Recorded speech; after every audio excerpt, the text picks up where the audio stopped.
بسم الله الرحمن الرحيم والصلاة والسلام على رسول الله صلى الله عليه وسلم. إن الحمد لله نحمده ونستعينه ونستغفره ونعوذ بالله من شرور أنفسنا ومن سيئات أعمالنا. من يهد الله فلا مضل له ومن يضلل فلا هادي له. وأشهد أن لا إله إلا الله وحده لا شريك له وأشهد أن محمدا عبده ورسوله صلى الله عليه وسلم. Toute la louange appartient à Allah subhanahu wa ta'ala. Nous le louons, nous le glorifions. Nous cherchons protection auprès de lui contre les méfaits de nos âmes, contre les insufflations de nos âmes. Et nous cherchons protection auprès de lui contre nos mauvaises actions. Certes, celui qu'Allah subhanahu wa ta'ala y guide, nul ne peut l'égarer. Mais celui qui l'égare par sa justice, nul ne saurait le guider. Et nous attestons qu'il n'y a de divinité qui mérite adoration, excepté Allah subhanahu wa ta'ala. Et nous attestons que Mohammed alayhi salatu wassalam est son serviteur et envoyé. Je vous dis Assalamu alaikum wa rahmatullah et bienvenue à notre assise de rappel sur cette parole qui est très importante pour le musulman. Cette parole-là même qui a été l'objet de l'envoi de tous les messagers et prophètes à l'humanité. Cette parole qui permet de distinguer le musulman du mécréant. Cette parole qui permet de voir la sincérité du musulman ou son hypocrisie. Comme vous l'avez deviné, cette parole-là est celle qui confère le titre de musulman à celui qui ne l'était pas auparavant. Cette parole est celle qu'on appelle La ilaha illallah, l'attestation de foi. C'est celle-là, cette parole-là, qui est le premier pilier de l'islam. Ce avec quoi est venu tous les prophètes et messagers. Et dans le cours précédent, on a eu à voir beaucoup d'informations concernant cette parole-là, qui est très facile à prononcer, mais qui a un sens très profond, qui mérite qu'on l'étudie afin de pouvoir cerner tous les contours de cette parole. Cette parole a pris au prophète Mohammed 13 ans d'enseignement avant que Allah subhanahu wa ta'ala n'envoie les autres hors de la religion, telles que la prière et autres. Donc, ce n'est pas une vaine parole. Aujourd'hui, nous voyons les conditions de cette parole. Après avoir vu ses mérites, son sens et autres, nous sommes dans ces conditions. Et on a dit que les savants de la religion ont considéré cette parole-là comme étant la clé du paradis. En ce sens, la question fut posée à un de nos savants, un de nos salafs: n'est-ce pas la ilaha illallah, la clé du paradis? Il dit oui, la ilaha illallah est la clé du paradis. Mais cela ne veut pas dire n'importe qui va prononcer la ilaha illallah au paradis. Non. Il dit comme toute clé,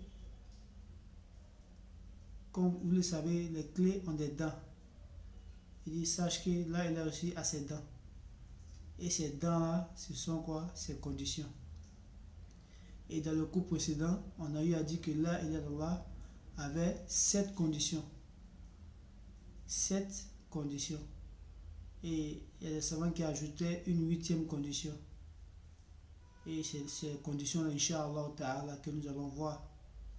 On a commencé déjà à voir la première condition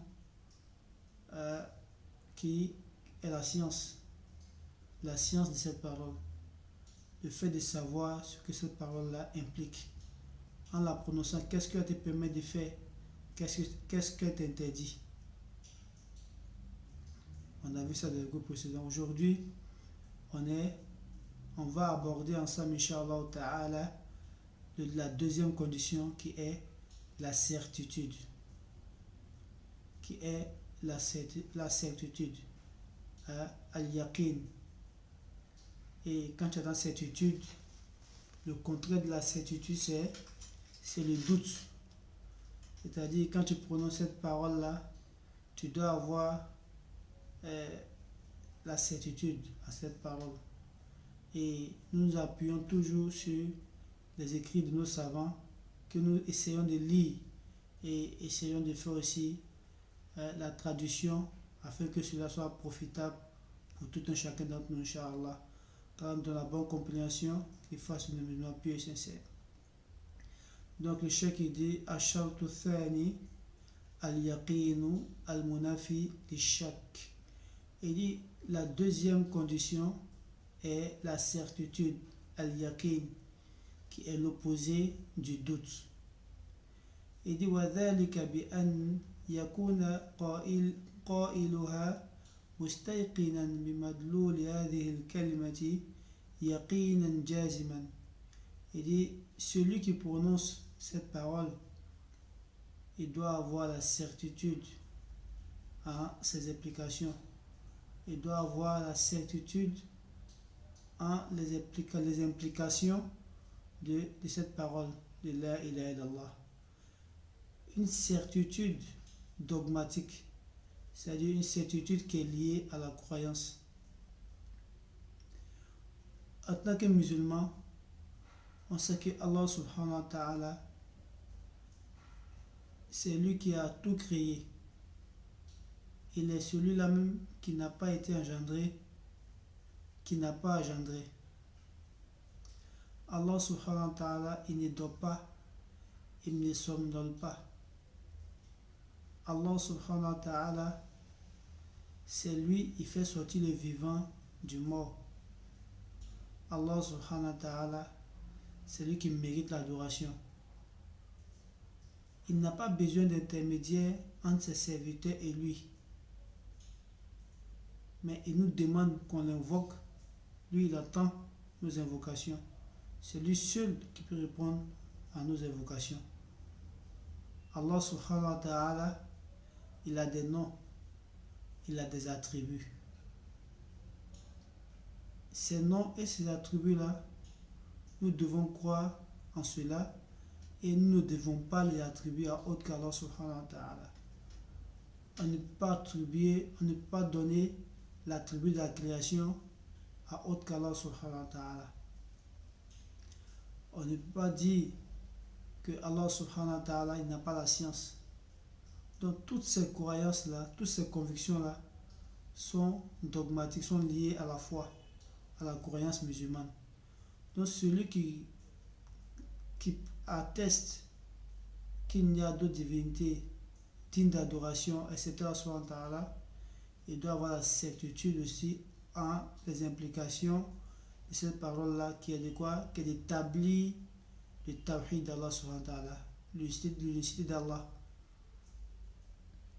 فإن الإيمان لا يغني فيه إلا علم اليقين لا علم الظن. Il dit car la foi ne s'enrichit que par la connaissance basée sur la certitude. La foi du musulman est enrichie. La foi du musulman est productive lorsque ce dernier il apprend. Il apprend les choses qui ont un rapport avec sa religion. Et quand il apprend, tu vas voir qu'il va l'appliquer avec une conviction, avec une certitude, parce qu'il a appris.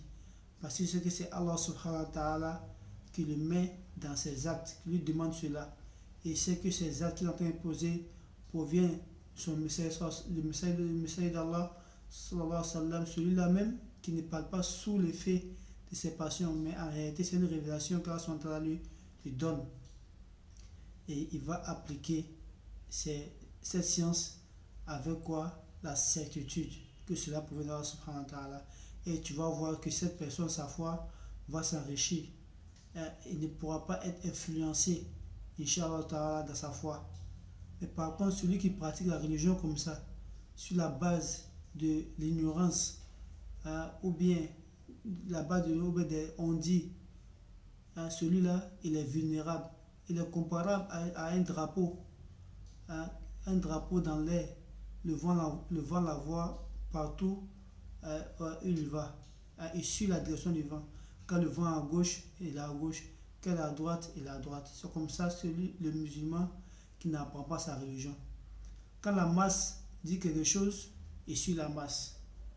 Quand il y a une autre tendance qui vient, il suit l'autre tendance. Le musulman n'est pas comme ça. Donc, il dit, la foi est enrichie par la connaissance basée sur une certitude. Donc, c'est-à-dire, on tire profit de sa foi quand elle est basée sur une science certaine, sur une science qui est fondée. Il dit فكيف إذا دخل الشك والارتياب. Il dit comment serait cette foi-là si elle est affectée d'un doute, si elle est affectée d'un doute et d'une incertitude. Tu vois que cette foi-là sera fragile, sera faible, elle va s'écrouler, elle ne tiendra pas. Il dit قال تعالى, Allah subhanahu wa ta'ala dit إنما المؤمنون الذين آمنوا بالله ورسوله ثم لم يرتابوا وجاهدوا بأموالهم وأنفسهم في سبيل الله أولئك هم الصادقون. Et Allah subhanahu wa ta'ala dit dans la sourate Al-Hujurat, verset 14, il dit les croyants sont ceux qui ont cru à Allah subhanahu wa ta'ala et à son messager, et ثم لم يرتابوا, et ils n'ont pas douté. Ils n'ont pas douté, ils n'ont pas eu de doute en cela, en la croyance en Allah et à son messager. Et après cela, ils ont combattu avec quoi? Les biens ainsi que les personnes dans le sentier d'Allah subhanahu wa ta'ala. Il dit ceux-là sont les véridiques.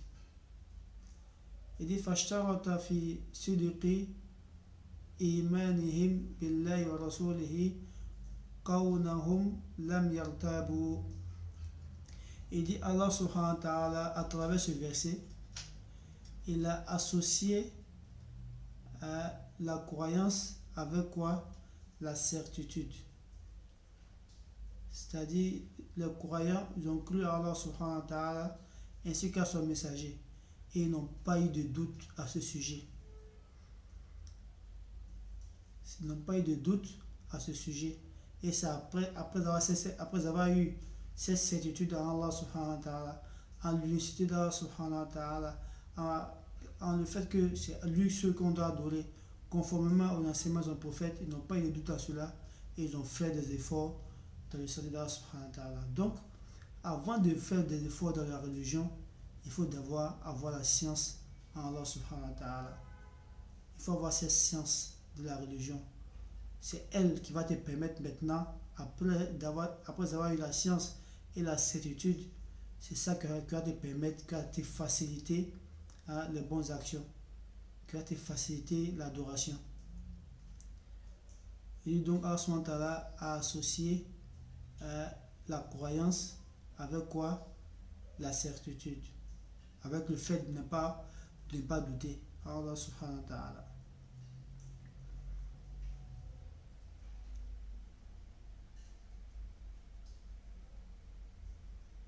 Il dit أي لم يشكوا فأما المرتاب فهو من المنافقين الذين قال الله فيهم إنما يستأذنك الذين لا يؤمنون بالله واليوم الآخر وارتابت قلوبهم فهم في ريبهم يترددون. Donc, le cheikh dit, ça c'était la sourate Tawbah, verset 45. Le cheikh poursuit pour dire فلا إيمان لمن قالها شقا مرتابا ولو قالها بعدد بعدد الأنفاس ولو صرخ بها حتى يسمع جميع الناس. Il dit donc, à travers ce verset, Allah nous montre que n'a point la foi, hein, n'a point la foi celui qui prononce cette parole-là avec un doute ou sans certitude. Avec un doute ou sans certitude. Si tu prononces cette parole-là et tu doutes de sa signification, tu ne crois pas d'élément à son sens et tu n'es pas serein, tu n'as pas la certitude dans cette parole-là, il dit tu n'as pas de foi, tu n'as pas d'iman. Il dit même si la personne veut qu'elle répète cette parole-là autant de fois qu'elle veut, autant de fois qu'il n'y a d'hommes sur la terre, autant de fois qu'il n'y a d'âme sur la terre, cette parole ne saura le profiter en quoi que ce soit. Ou bien même qu'il crie cette parole-là sur tous les toits, qu'il crie cette parole-là sur tous les toits, jusqu'à ce que quoi, tous les habitants de la terre puissent l'entendre. Cette parole ne pourra pas le profiter parce qu'elle est dite en ignorant son sens, elle est dite sans certitude. Il poursuit وأخرج أحمد ومسلم من رواية أبي هريرة رضي الله عنه قال قال رسول الله صلى الله عليه وسلم أشهد أن لا إله إلا الله وأني رسول الله لا يلقى الله بهما عبد غير شك فيهما إلا دخل الجنة. Donc le cheikh dit que l'imam Ahmad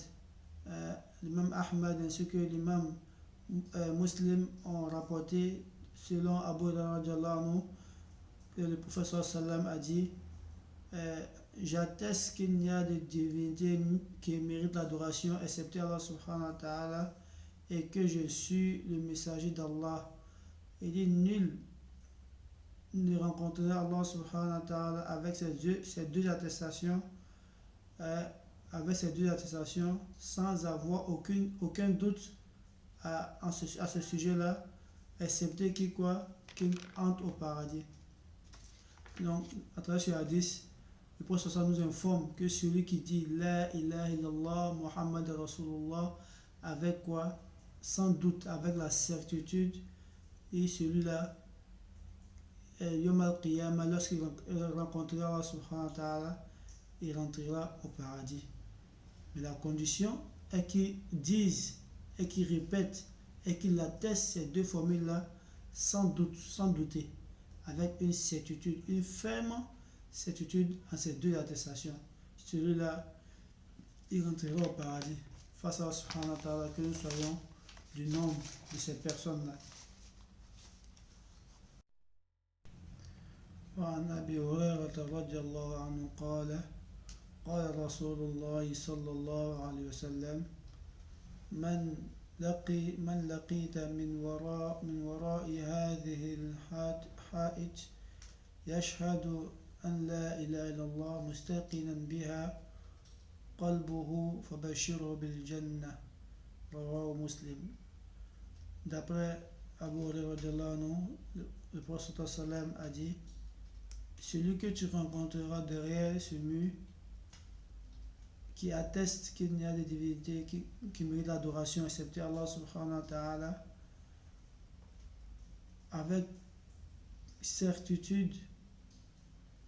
certitude dans le cœur, annonce-lui la bonne nouvelle du paradis, rapportée par Muslim. Il poursuit pour dire فاشترط في دخول قائلها الجنة أن يكون مستيقنا بها قلبه. Il dit à travers ce hadith, le prophète a conditionné l'entrée du paradis de la personne qui prononce cette parole-là et qu'il la prononce avec quoi? une certitude provenant du cœur. Ghayra shakin, sans aucun doute en cela. Wa idan tafa ashartu intafa al-mashrut. Et il dit sachez que si la condition est annulée, alors l'objectif aussi est annulé. C'est-à-dire la condition pour entrer au paradis, c'est que tu prononces cette parole-là sans, sans doute et avec certitude. Donc celui qui la prononce et qui doute et qui n'a pas la certitude à cette parole-là, alors son la ilaha illallah est nul. Donc il dit wa idha intafa al-shartu intafa al-mashrut. Donc si la condition est annulée, alors la ilaha illallah si la personne n'est pas valide. Donc pour que ton la ilaha illallah, ton attestation soit valide, il faut que tu prononces ces deux attestations-là avec conviction, une conviction provenant du cœur, une certitude provenant du cœur, et cela ne doit pas être suivi ou accompagné d'aucun doute à ce sujet. فلا يدخل الجنة إلا من كان موقنا بها قلبه. Et n'entrera au paradis que celui qui a quoi? Qui a la certitude, hein, la ferme conviction, hein, dans le cœur en cette parole-là. فهذا هو الشرط الثاني. Et cela est la deuxième condition.